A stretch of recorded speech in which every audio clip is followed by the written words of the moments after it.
Salut, c'est Gaëtan, votre expert informatique. Aujourd'hui, on va parler langage de programmation et plus particulièrement lesquels apprendre. Parce que les langages de programmation, il y en a vraiment des dizaines pour pas dire des centaines, donc on peut très vite se perdre là-dedans. On va essayer de reprendre un petit peu tout ça, de voir un peu vers où se lancer suivant ce qu'on a envie de voir ou de faire. Et je vais essayer de vous aiguiller selon aussi ce que je connais, parce que je ne connais pas non plus tous les langages de programmation. Je connais les principaux, mais je ne peux pas dire non plus que je les ai tous vus. Et donc j'espère au moins vous aiguiller un petit peu pour la suite de votre apprentissage, si ça vous intéresse. Alors déjà, avant de savoir quel langage de programmation apprendre, il faut savoir ce qu'on a envie de faire. Est-ce que vous voulez faire des applications pour smartphone? Est-ce que vous voulez faire des applications donc Android ou iOS ou les deux? Est-ce que vous voulez faire une application plus application web comme on peut le voir sur de nombreuses applications qui existent, où au final ça ressemble un peu à un site dans lequel on navigue, donc c'est pas réellement une application, c'est vraiment plus un site web qui a été porté en application web. Donc est-ce que vous voulez faire ça, ou alors est-ce que vous voulez vraiment faire un site web avec une base de données éventuellement derrière? Si vous voulez faire un site web, de quel site web vous voulez faire? Est-ce que vous voulez faire un site web plutôt e-commerce, plutôt blog, plutôt forum, un site web juste pour vous amuser? Est-ce que vous voulez faire des applications pour ordinateur, des applications clients lourds? À partir de là, déjà, vous allez avoir une bonne base. Vous pouvez même vous demander si vous voulez faire des applications pour tout ce qui est ordinateur, mais plus interne. Donc manipuler tout ce qui est vraiment dans votre ordinateur sans vraiment faire un logiciel. Voire même, est-ce que vous voulez faire un logiciel pour un robot, pour des microcontrôleurs, ce genre de choses. Là encore, le langage à utiliser ne sera pas le même. Donc déjà, choisissez ce que vous voulez faire dans cette liste-là. En général, c'est la première liste qu'on a envie de voir. En général, ce qui nous vient le plus à l'esprit, c'est faire un site web. Parce que c'est ce qu'on utilise le plus, ce qu'on voit le plus. Et donc, c'est peut-être ce qui vous intéresse principalement quand vous voulez commencer pour voir un peu de quoi il retourne. Ça peut être une idée, mais il faut savoir qu'un site web est quand même quelque chose déjà de très complexe, surtout si vous n'avez pas de base en programmation. Donc site web pourquoi pas, mais ce n'est pas par là que je vous inviterai à commencer. Si vous voulez commencer, je vous inviterai plutôt à regarder dans tout ce qui est programmation plus basique, notamment le C ou le Python.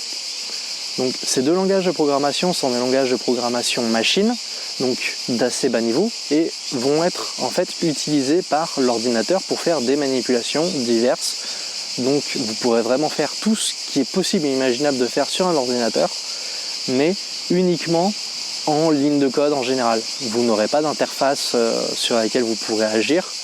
Tout se fera vraiment en ligne de commande dans un terminal. Ça peut sembler comme ça un peu brut de fonderie, on va dire, mais c'est vraiment la base. Et pour apprendre la programmation, c'est vraiment quelque chose d'important de commencer par quelque chose de simple, de commencer par quelque chose où vous allez ne serait-ce que tout rentrer en dur dans le code et pouvoir visualiser la sortie, réaliser par exemple des additions, des multiplications, faire des premières fonctions, les conditions, bref, apprendre toutes ces choses-là avant de commencer à se lancer dans quelque chose de compliqué. Donc pour moi, le plus simple resterait le Python, parce que c'est en même temps ce qui vous offrira le plus de possibilités derrière. Et il existe de très très bons tutos pour apprendre le Python, donc n'hésitez pas à vous renseigner. Si vous voulez vraiment commencer de zéro, moi je vous inviterai de commencer par ça. Après, bien entendu, c'est mon avis, vous faites ce que vous voulez. Pour en revenir au site web, en général, le langage le plus simple pour apprendre à programmer des sites web, c'est le PHP. Le PHP, bien entendu, sera une des bases, mais ne sera pas la seule dont vous aurez besoin. En effet, un site web va avoir besoin de HTML, de CSS, de PHP éventuellement. Il est même optionnel, le PHP. Et derrière, d'une base de données, donc du SQL. Le HTML et le CSS, c'est ce que vous allez voir, ça va être le texte que vous allez voir apparaître, la façon dont il est indenté, et derrière, tout ce qui va être coloration, mise en forme, les couleurs, la couleur du texte, les fonds, la police, le type d'écriture, vraiment absolument tout. Tout ça va être géré par le CSS et le HTML. Donc si vous voulez vraiment voir en premier, ou si vous avez déjà des bases en programmation, regardez déjà ce que donne le HTML5. Donc prenez vraiment la version HTML la plus récente en cherchant votre tutoriel, et le CSS3. Là encore la version la plus récente, parce que c'est ce qui vous offrira le plus de possibilités et en même temps qui sera le plus simple. À l'époque où il n'y avait pas encore ces normes HTML5 et CSS3, c'était vraiment assez abrupt de commencer une page HTML. Là aujourd'hui, avec les nouvelles normes qui sont arrivées, c'est vraiment très très simple. En quelques lignes, vous pouvez démarrer une page HTML, commencer à la coder, voir comment elle fonctionne, et derrière, vous branchez un fichier CSS dessus, que vous pouvez même intégrer à votre fichier HTML si vous ne voulez pas vous prendre la tête pour commencer, et ça vous donnera déjà une idée de comment créer une page web. Une fois que vous aurez créé votre première page web, vous aurez envie peut-être d'en faire une deuxième, une troisième, et éventuellement de commencer à faire des choses plus compliquées. Donc si vous avez déjà des bases de programmation ou que vous voulez avancer là-dedans, c'est là où le PHP va rentrer en jeu pour faire des choses plus complexes que juste afficher des pages web statiques. Parce que c'est la seule limite du HTML, c'est que le contenu de la page ne pourra jamais changer. Une fois qu'il sera en place, ce sera bloqué pour le contenu qui est affiché. En revanche, le PHP va vous permettre de changer de page suivant le type de contenu que vous avez voulu. On voit ça assez facilement par exemple sur Facebook. Si vous cliquez sur un ami, vous allez arriver sur sa page avec son contenu. Si vous cliquez sur un autre, vous allez avoir un autre contenu. Mais au final, techniquement, ce sera la même page. C'est juste le contenu qui sera dynamique et qui va donc changer en fonction de la personne sur laquelle vous avez cliqué. Et bien, le HTML va servir à ça, et c'est là où vous aurez également besoin du SQL, donc de la base de données. Le PHP va pouvoir communiquer avec cette base de données, récupérer les informations qui y sont, pour derrière les mettre en forme et les afficher au cœur du HTML que vous avez déjà vu juste avant. Si vous voulez vraiment faire un site web mais que vous ne voulez pas faire de PHP, vous avez l'option également de faire du Java. Donc ce sera beaucoup plus compliqué par contre pour commencer. C'est nettement moins simple et nettement moins abordable que le PHP, mais ça reste une option.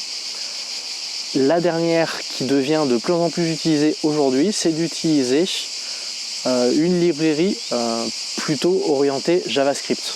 Donc le JavaScript est quelque chose qui va vous permettre de manipuler l'affichage, de faire des effets dans la page, ce genre de choses. Mais derrière, il y a des librairies qui sont basées sur le système JavaScript qui vont vous permettre de faire des choses plus fluides, plus jolies et dans des technologies donc du coup plus récentes parce que le PHP commence à dater un peu. Donc vous aurez par exemple tout ce qui sera Symfony ou Angular qui vont vous permettre de créer des pages web donc, mais de façon plus simple avec une technologie plus récente et plus puissante. Donc je vous invite à regarder par là si vous voulez éventuellement vous lancer sans forcément passer par quelque chose de plus, d'aussi compliqué qu'apprendre HTML, CSS, PHP, bien que ce soit les bases dans la programmation de site web. Maintenant, si vous voulez faire plutôt une application pour smartphone, là encore, ça va dépendre un peu de l'application que vous voulez. Donc si vous voulez faire une application pour smartphone basée un peu sur un site web, ça va être quelque chose de relativement simple. Donc là, à nouveau, je vous invite à regarder du côté de Angular, éventuellement de Ionic pour faire l'application. Et derrière, vous aurez besoin de tout ce qui va être Android Studio. La même chose côté Apple si vous voulez faire des applications pour iOS. Donc là, je vous laisserai regarder parce que c'est la partie que je connais le moins, que je maîtrise le moins, donc je ne vais pas vous dire de bêtises. Allez faire un tour, renseignez-vous. Sachez juste que si vous comptez mettre l'application en ligne officiellement, pour Android, je crois que la licence elle n'est pas excessive, elle doit être autour des 50 €.